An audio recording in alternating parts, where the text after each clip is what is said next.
il levait les mains, quand Aaron et Hur levaient ses mains, Moïse ne parlait pas.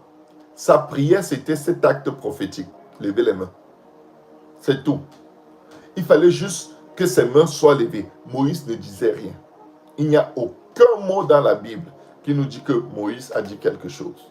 Mais il savait, si ses mains sont debout, que j'ouvre, je ferme la bouche, je gagne. S'intéresser aux pauvres, c'est comme l'élévation des mains. Tu gagnes. Tu gagnes. Tu ne peux pas perdre. Tu vas toujours gagner. L'Éternel te gardera et te conservera toujours la vie. Tu seras toujours heureux sur la terre.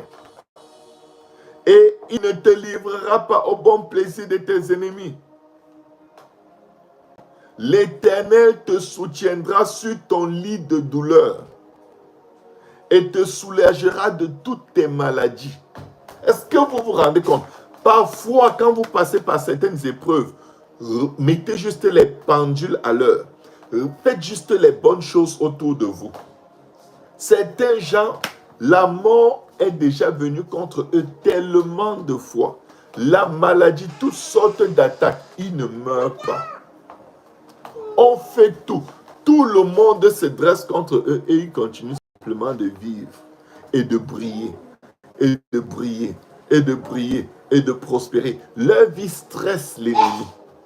Parce qu'on ne sait pas comment ils font. Mais ils ne savent juste pas mourir.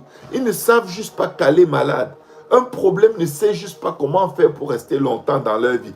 Chaque chose qui vient passe. Chaque chose qui leur arrive de mauvais passe. Mais chaque bonne chose qui leur arrive reste. Je prophétise et déclare, alors que tu t'intéresses aux pauvres, que la main de l'Éternel te délivre au jour du malheur. Que l'Éternel te garde et te conserve la vie. Que tu sois heureux sur la terre.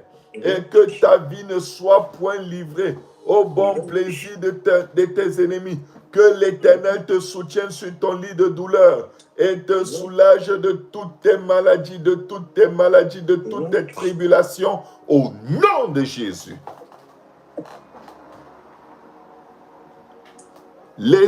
Tes ennemis vont souvent dire méchamment. C'est dans la Bible. C'est dans la Bible. Mes ennemis disent méchamment de moi. Quand mourra-t-il?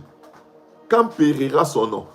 Mais peuple de Dieu, il y a des gens qui demandent quand est-ce que tu meurs. Moi, en tout cas, je sais qu'il y en a beaucoup qui demandent quand est-ce que je meurs. Je vais leur donner la date aujourd'hui. Je vais leur donner la date. Moi, je connais la date quand je meurs. Je vais vous indiquer quelle est la date. Je vais mourir exactement quand tous ceux qui attendent ma mort seront morts, leurs enfants seront morts, leurs petits-enfants seront morts, leurs chiens, leurs chats vont mourir, leurs puces de lit vont mourir, leurs cafards vont mourir, tout ce qui a vie en eux va mourir. Là après, quand Dieu va me dire maintenant prépare ta maison, je vais lui dire Seigneur, tu connais l'affaire de 15 ans là, que tu as donné à Ézéchias. Moi je veux 45. Vous savez, là maintenant vous savez la date, n'est-ce pas? Moi j'ai dit la date. Moi je ne cache pas mes choses. Je ne cache pas mes choses. C'est bien quand tu vis ta vie énerve l'ennemi. C'est bien quand ta vie choque les ténèbres.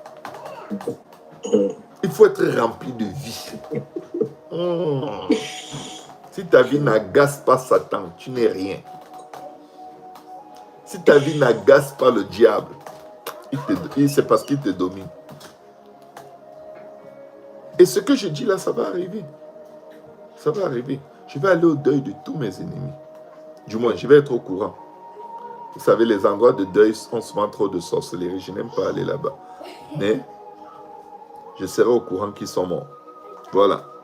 Mes ennemis disent méchamment de moi. Quand mourra-t-il? Il y a des enfants de Dieu qui ne pensent pas qu'il y a quelqu'un sur la terre qui souhaite leur mort.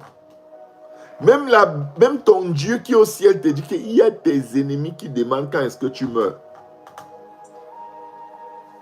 Allô? Je déclare, tu ne mourras pas aussi longtemps que quelqu'un souhaite que tu meurs. Au nom de Jésus. La mort te sera toujours refusée aussi longtemps